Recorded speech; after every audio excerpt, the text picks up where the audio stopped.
In the cosmetics and fashion industry, color analysis, also called skin tone color matching, personal color, seasonal color, is the process of finding colors of clothing and makeup to match a person's skin complexion, eye color, and hair color. The goal is to determine the colors that best suit an individual's natural coloring, and the result is often used as an aid to wardrobe planning and style consulting. Color analysis was most popular in the early 1980s.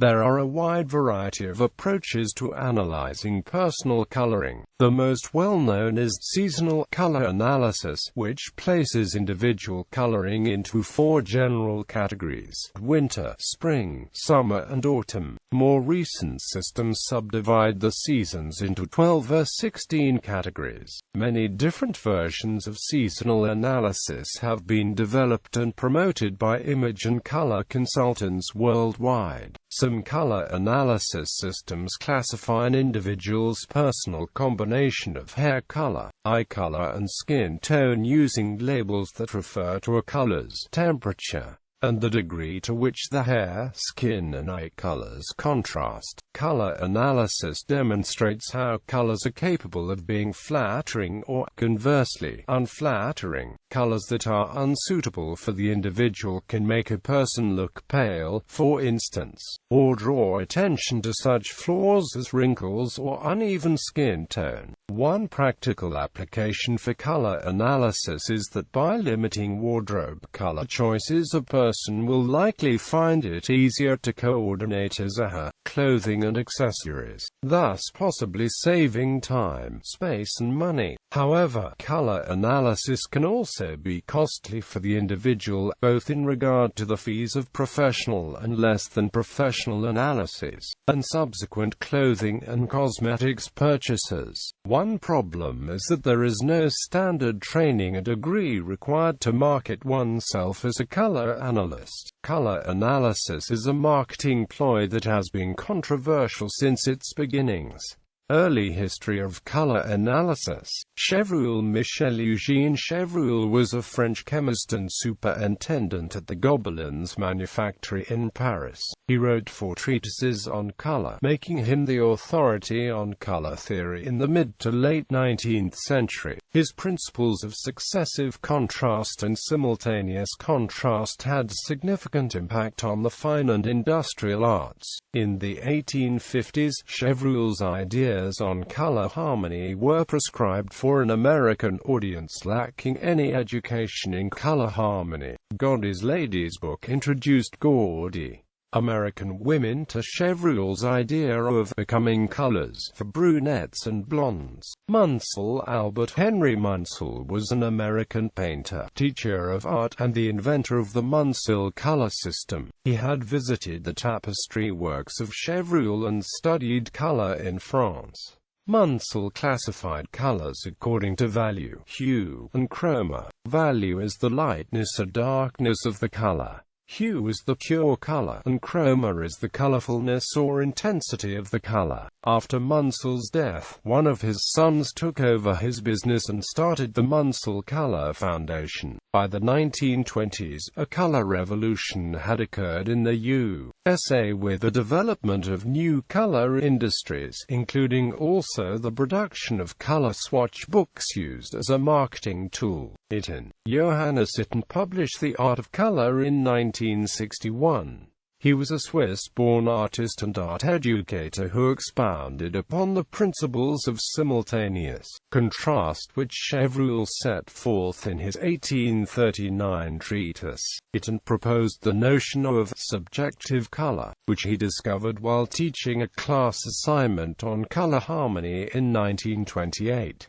The students chose colors, lines, and orientation that showed themselves as they are. To Itten, subjective color is the aura of the person. For example, a high-contrast brunette will choose dark colors and high contrast, suggesting a lively and concentrated personality and intense feeling. On the other hand, for a fair woman of low contrast, the fundamental contrast is hue. Quote, He links these subjective colors to the 4 seasons of spring, summer, autumn, and winter and notes, "Every woman should know what colors are becoming to her. They will always be her subjective colors," and the complements, quote, Eden believed that subjective colors were of a lower artistic value and significance than what he deemed objective colors, color harmonies of a higher order. Robert C. Dorr was an American artist who observed, in 1928, the harmonious effects of paint colors when using the same undertone of either blue or yellow. In 1934, in Chicago, Dorr began working on furniture design using his own color theory of undertones and developed his ideas on color psychology. He worked on a textile group for a manufacturer, after which he began working as a professional color consultant for cosmetics companies.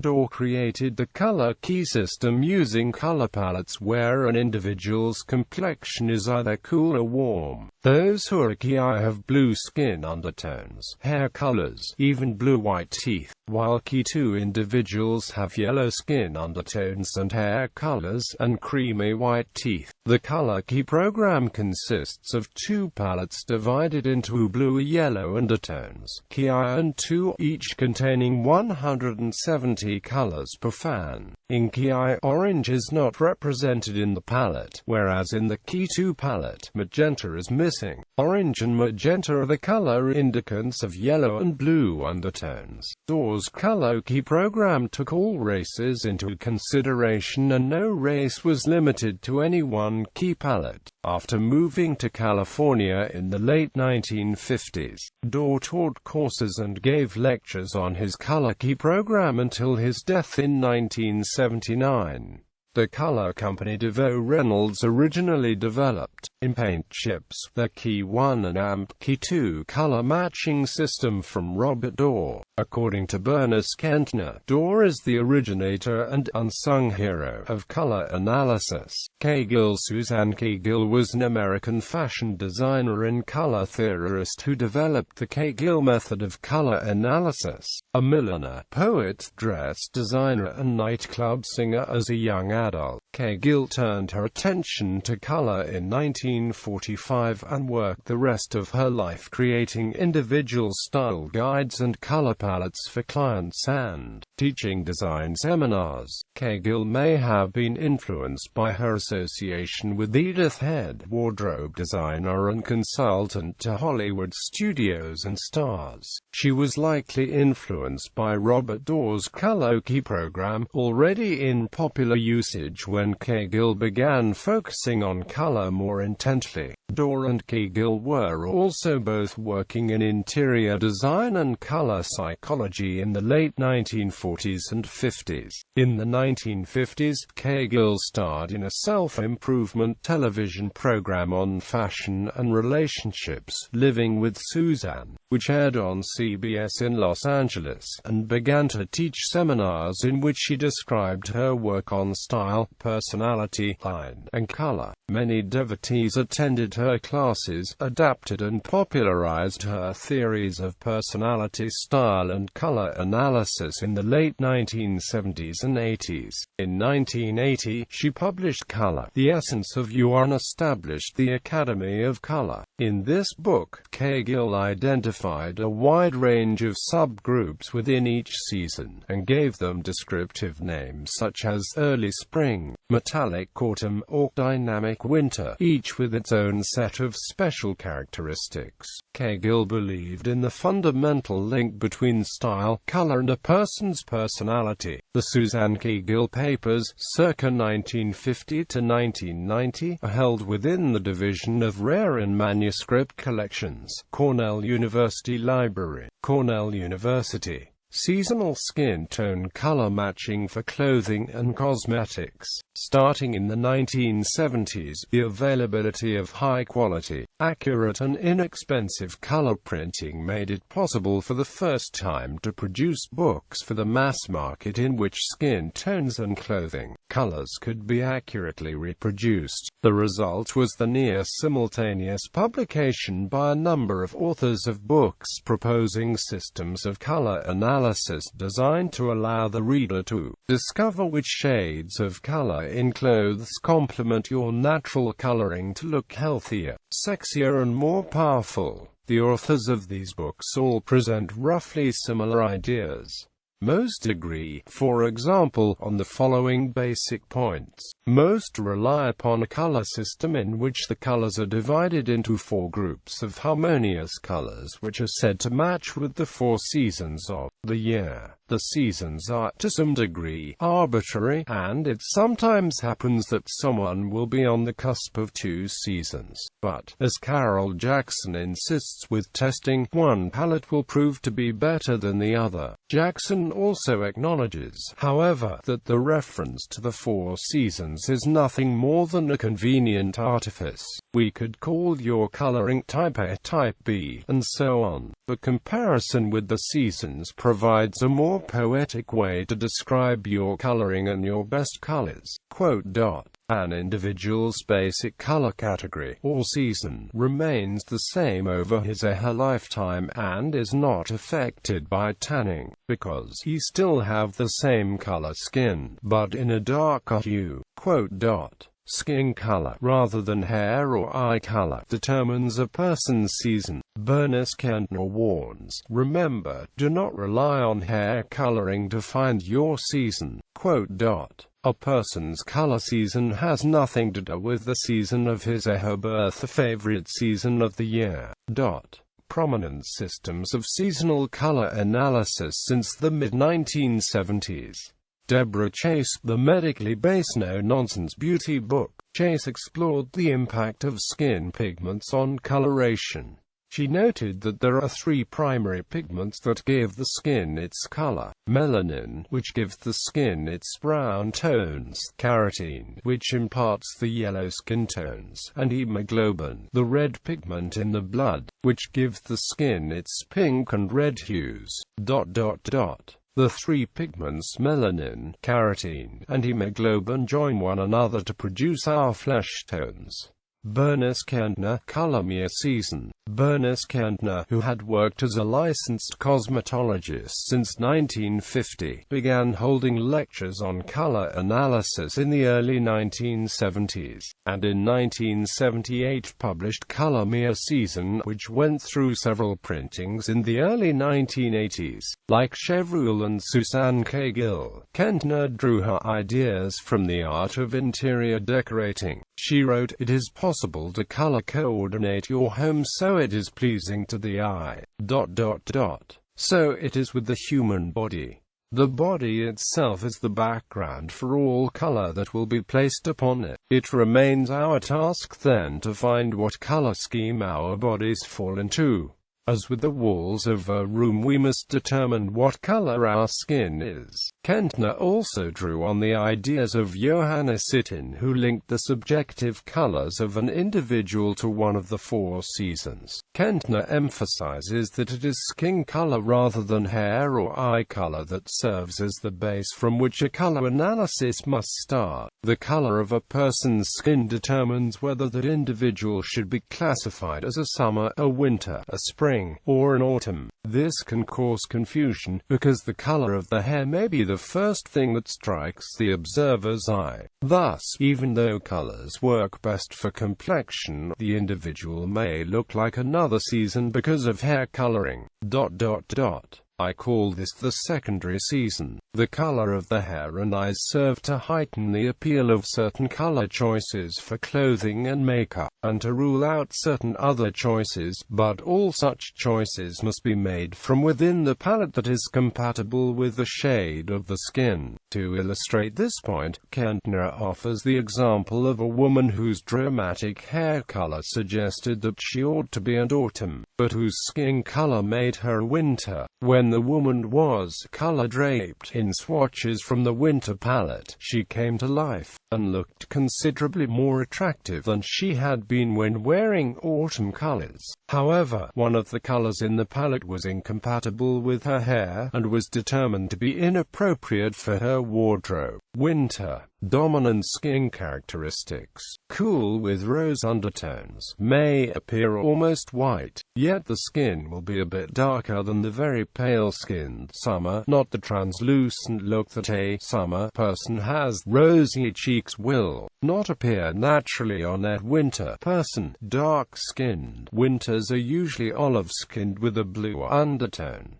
Summer. Dominant skin characteristics. Very pale. It is the summer person's lot in life to never have a suntan. Transparent, fine-textured, light with a rosy red or lilac undertone that does not come to the surface, not prone to blushing. The overall look of a summer is colorless. Spring. Dominant skin characteristics. Light amber with gold tones. Darker suntanned look with a yellow and a cast. There is a tendency to blush easily, are often very rosy. There is a lively appearance to skin tone. The overall appearance of spring. Bush radiance. Autumn. Dominant skin characteristics. Gold or yellow undertone. More gold or orange toned than their spring. Bronze. The Suzanne K. Gill method. An analyst trained in this system relies on an in-person interview which reveals a range of clues. The most important indicators of the color, light, texture and pattern found in the skin, hair and eyes.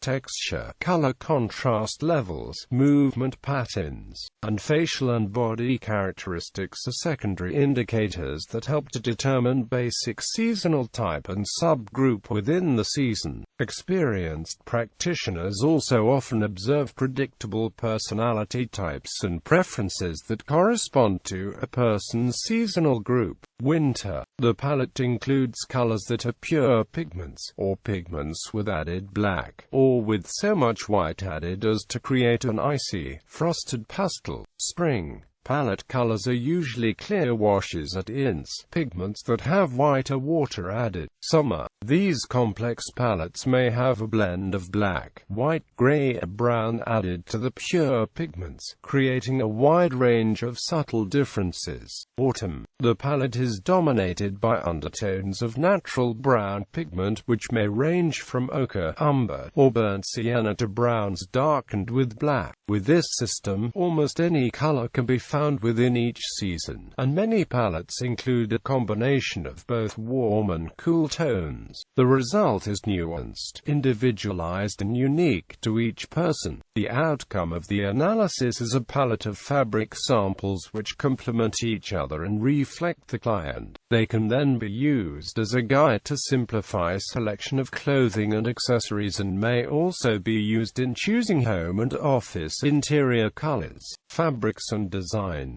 Carol Jackson, Color Me Beautiful. The most successful book on seasonal color analysis was Carol Jackson's Color Me Beautiful. The book was a 1980s pop culture phenomenon and spawned a number of related sequels, including Jackson's own Color Me Beautiful makeup book, and Color for Men, as well as titles in the same line by other authors. Jackson utilized a seasonal color system less complicated than K. Gill's, and sought to assist each reader to find her own 30 special colors. Winter. Dominant skin tones. Very white, white with delicate pink tone, beige, gray beige or brown, rosy beige, olive black, black. Summer. Dominant skin tones. Pale beige with delicate pink cheeks, pale beige with no cheek color, rosy beige, very pink, gray brown, rosy brown. Spring.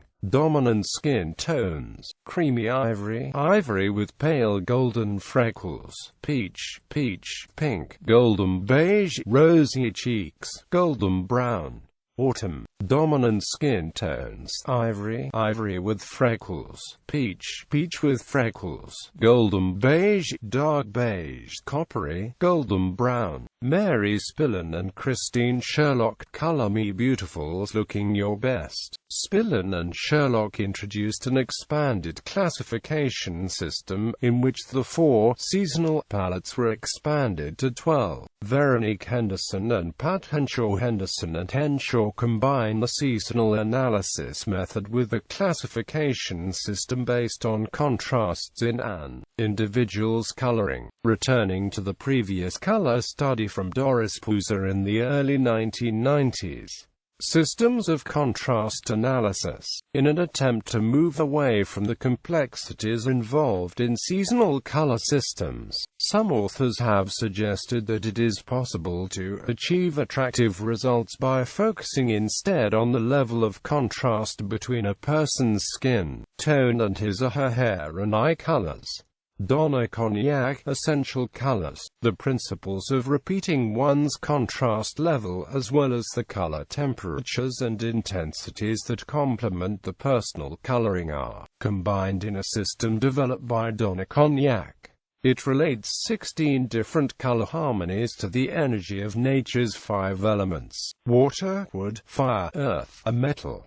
Palettes of various combinations of these 5 elemental energies. For example, any palette with a very bright appearance or a very warm overall color temperature is a fire palette to one degree or another and is consistent with the essence of the wearer.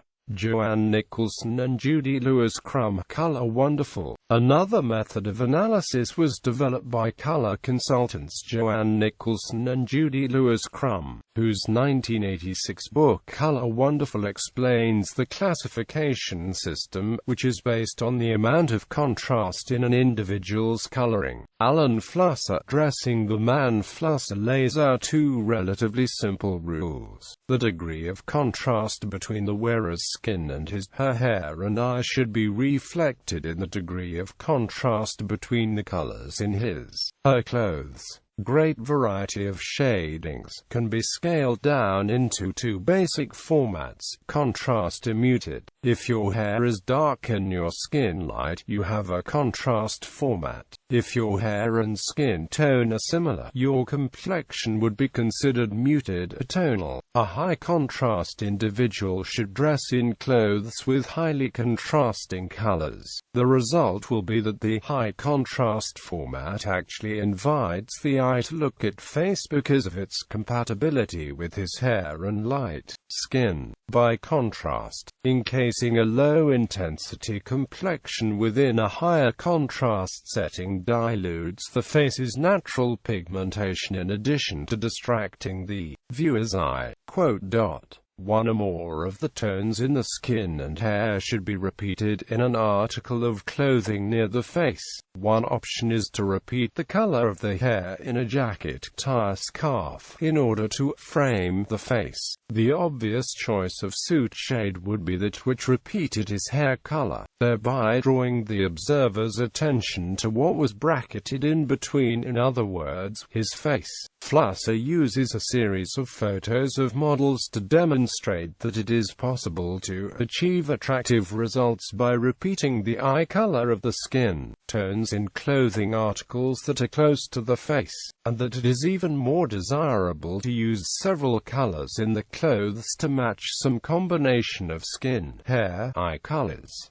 Color psychology. Color psychology, an extension of color analysis, is a valuable tool that is used in conjunction with the analysis of colors. In reality, the psychological connotation of a color has nothing to do with its effect upon the color of one's face or the results in the mirror. It is necessary to consider both the physical impact color has upon your appearance, and the impact a color has upon the unique persona that one projects to the world. Color season. Spring. Spring colors are clear and bright, just like the colors of a spring day. The sun is low on the horizon, so everything is imbued with the golden hues of the sun. The trees and grass have not yet matured, so they are tinged with yellow undertones and are a bright spring green color. Distinct yellow undertones impart a vibrant electric appearance to everything. The colors of this season are truly like a spring bouquet of flowers flowers enveloped in bright spring green leafy foliage, red, orange and coral tulips, bright yellow jonquils and daffodils. Some of the colors of this season are muted with blue undertones. Late summer blossoms, a frothy ocean and white beaches are seen everywhere. Baby blue, slate blue, periwinkle, powder pink, seafoam green and slate gray are typical summer colors. Autumn colors are virtually indistinguishable from the rich, earthy colors of the season for which they were named. They are as golden-hued as a fall day, and it is impossible to mistake them for any other season. Typical colors from the palette include pumpkin, mustard yellow, burnt orange, brown, camel, beige, avocado green, rust and teal. Autumn colors are perennially popular because they bring a feeling of warmth and security. The painting by Milius personifies the color of autumn. Winter. The colors from this season are clear and icy, like a winter's day, always with subtle blue undertones. To name a few: hollyberry red, emerald and evergreen, royal blue, magenta and violet. Winter inspires pictures of winter berries, pine green conifers and black and white huskies racing through snow.